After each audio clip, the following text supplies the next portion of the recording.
Sanibonani, welcome back to enye i-video. Ngiyabonga kakhulu ukuthi ungene. Thank you very much. Ungakhohlwa ukuthi subscribe mangaba ka subscribe le channel, like ama-videos. Kubalulekile kakhulu ukuthi like ama-videos kanti kufake ne-notification bell yakho on so that each and every time mangabe silahlela i-video and then you get notified. Sicela ukuthi nama-ads ke umengena ungawaskippi.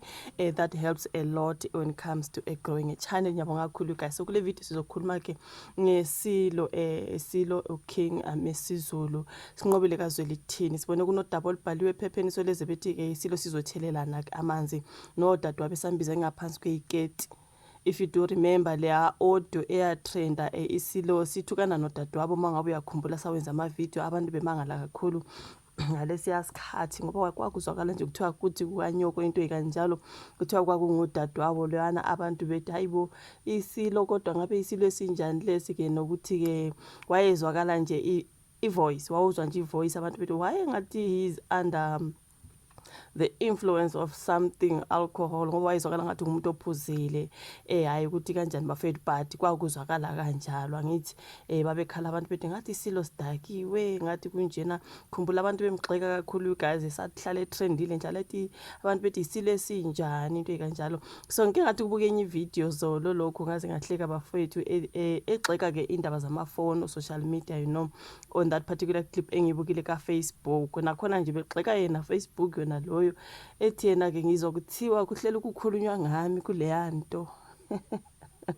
leyanto ubeshe uFacebook bafethu athi ngizokuthiwa kuhlala ukukhulunywa ngami kuleyanto and when you go to Facebook and you search King Mesizulu kaZwelithini kuningi abantu bethi he's flaunting the new wife, he's this and kuningi nje bafethu uzwa ke kuthiwa kuleyanto kuhlela ukukhulunywa ngaye. Ngiyibukile leya clip ngahleka bafethu hayi obekhuluma nje ngokuthi ke imndeni ke kakhulukazi ayisena sisikhathi sokuthi nje ke kuhlalwe phansi as a family ku discuss nje indaba ezithi family indaba ezibalekile ukuthi kudala kwakuhlalwa phansi ku discuss the matters, family matters, serious matters, into ezikanjalo bafethu kodwa manje yonke into siyaba semafonini, yonke into seyenziwa ngamafoni into kanjalo. I think on that particular clip that I watched was setting izwa kuthiwa kuhlela ukukhulunywa ngami kuleyanto bayibiza ngoFacebook. Okay, so lana ke kukhulunywa ke ngokuthi kuthiwa uzothelana amanzi nodadwabo bafethu masayikhumbula leya clip eyatrenda kakhulu yamthethisisa ngabantu, you know what I mean.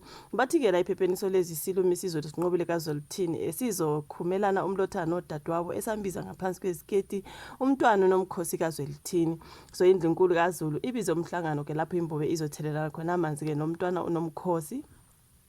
Lo mhlangano kuzokuba namhlanje umenyezwele namhlanje bebesho lelo la ngababhale ngalo ngicabanga ukuthi ngolwesine umenyezwelwe ke okhulumela isilo ngokhulumela isilo umntwana uThulane Zulu kwashaqeka kabaningi ngaseqaleni kwalonyaka ngesikhathi ke kusabalala inkulumo eqoshiwe lapho kuzwakala khona isilo sichapha umntwana unomkhosi imbube nomntwana unomkhosi abasesigodleni kwakhangela amankengane baphuma ke esibelethweni sendlovukazi eyayibambe ubukhosi bukaZulu ushiyiwe emantombi Dlamini Zulu. Enkulumeni yasabala lezi inkundleni zokuxhumana kwakuzwakala kumntwana nomkhosi eloke babaze njalo ukuthi ke imbube imthuka ngendlovukazi ebazalayo. So kule nkulumo kwaphinda kwangena ke negama likasomabhizinisi oganwe endlunkulu umnomzana uMoses Tembe. So lapho ke uTembe uganwe umntwana untando yesizwe kaZwelithini naye ozala indlovukazi ushiwe nakuba ke kungacaci ukuthi igama likaTembe lingena kanjani engxabanweni yabo. Kodwa kwakulokhu kuzwakala ke imbube ithi umtshela uTembe ukuthi ngizomthola. So umntwana ke uThulane uthe yabashaqisa kakhulu ke lento ezinyangeni ezimbalwa ke ezedlule kube nesimo esingesihle ngaphakathi esigodleni kwakhangela amankengane. Umphumela walesi simo kwaba ukuphendulana ngamazwi angemahle ikakhulukazi ezinkundleni zokuxhumana kwaze kwachaphazeleka nomkhwenyana wasendlunkulu. Emva ke kokusabalala kwenkulumo kwabiza umhlangano wasendlunkulu lapho ke kwabhungwa khona ke ngalolu daba. So namazinyane akwakhangela amankengane akhipha istatement agxeka ukusebenzisa ke kwesilo ulimi oluqosheme.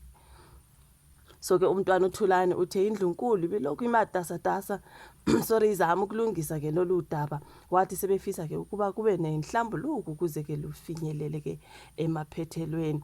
So emva ke kokuhlala kwendlunkulu ilungisa lolu daba izigaba ngezigaba sorry isifinyelele ekutheni ke ngolwesine kudlule esigabeni senhlambuluko ukuze kuvalwe leli khasi elingabanga lihle endlunkulu nasesizweni. Amakhanda ezindlu abantwana basendlunkulu nendlunkulu bayamenywa ukuba babe yingxenye ke yalomhlangano.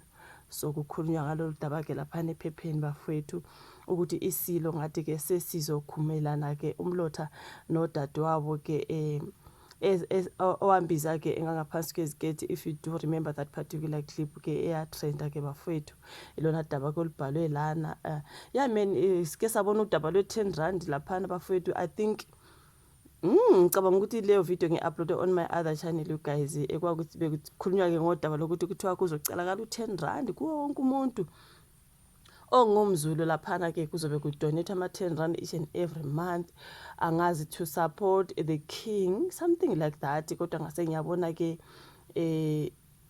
enye njalo yama stories ke kukhulunywa ngokuthi ayibo isilo sithe sona asazilutho ke ngalolu daba lokuthi kuthiwa kufuneka u10 ngenyanga from each and every Zulu person. Ngicabanga ukuthi leso story ngisenze kwenye channel bafowethu bengicabanga ukuthi kulana ngithi ngi-update no it's actually on another channel. So bebethi bona the king dismisses leyo ndaba ke leyo yama R10 ukuthi ayibo akazi lutho yena ngokuthi kuthiwa kuzofuneka u10 from each and every Zulu person. So mhlambe sizolwenza lolu daba on a different video ukuze singabi mude when it comes to this particular story. Okuhleke ukuthi ziyalungiswa izindaba phakathi kwesilo ke nodadewabo abatrenda lana eloke busy M2 ke ngenhlambi into ekanjalo allegedly cause kwakuyi clip kwakuyi like sort of like i-audio esasizwa ivoice kunguye kodwa ke udadewabo lokho kodwa naye babazile ngale mayithethe sokuthiwa kwanyoko leke babaza kuyacaca ukuthi ngathi kuthiwa izolungiswa ke leyo ndaba. Asibonge on that particular one. Ngiyabonga kakhulu, like i-video, usubscribe, ushare, ufake that notification bell on so that mangi upload ke ama videos then you get notified. Ngiyabonga kakhulu, asibe sihlangane kwezayo. Bye.